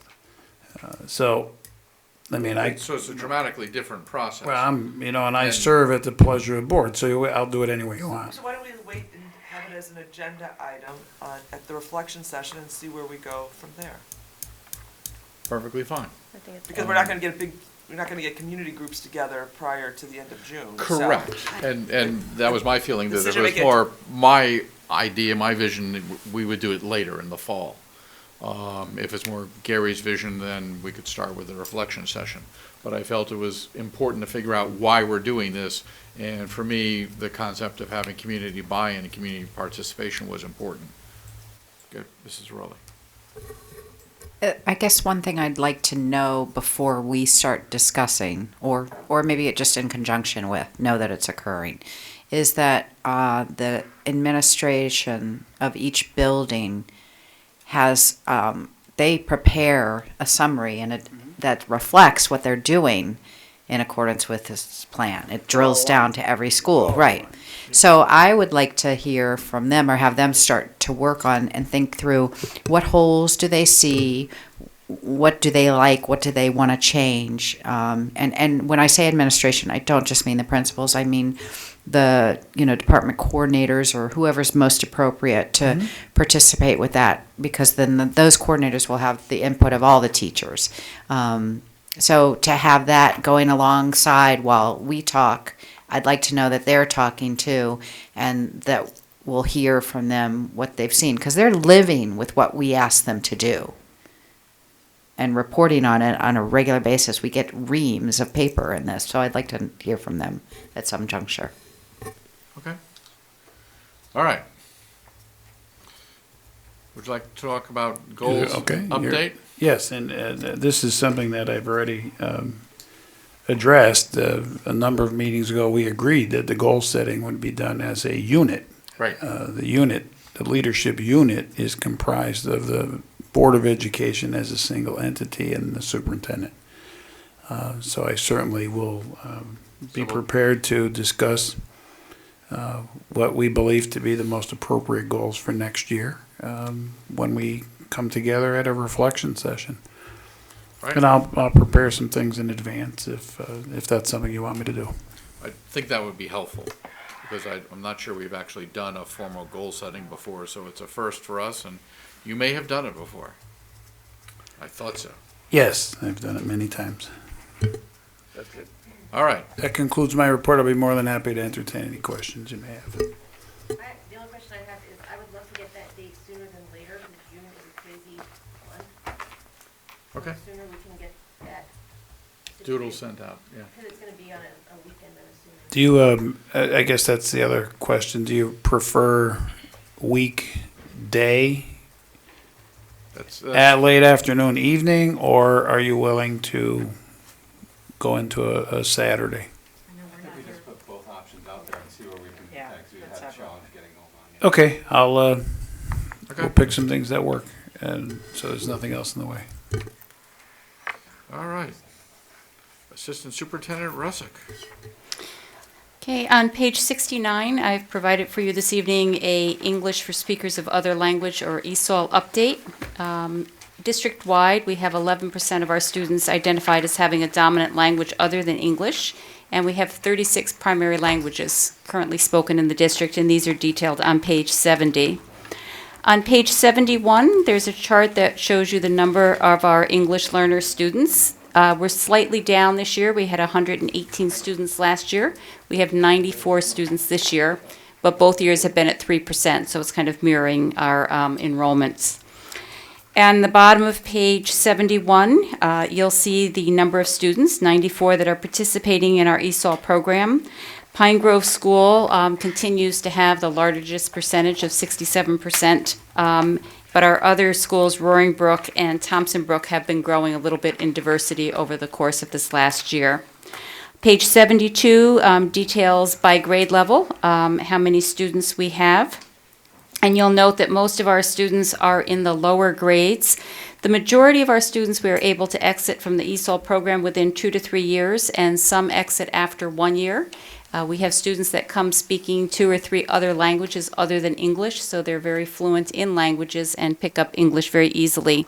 The state average is about 5 years in the ESOL program, and we run at about 2 or 3, so that's working well for us. We have a program that does a little bit of pull-out for students, but we have moved in the last couple of years to really a push-in model with our students supporting them in the classroom. And at Pine Grove, we have 2 English language learner tutors in place to assist with that push-in and the teachers because of the high number of students we have in that building.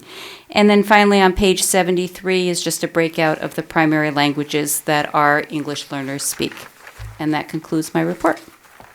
I hate to ask a maybe series of silly questions. Okay. But what's the difference in your mind between Persian and Farsi?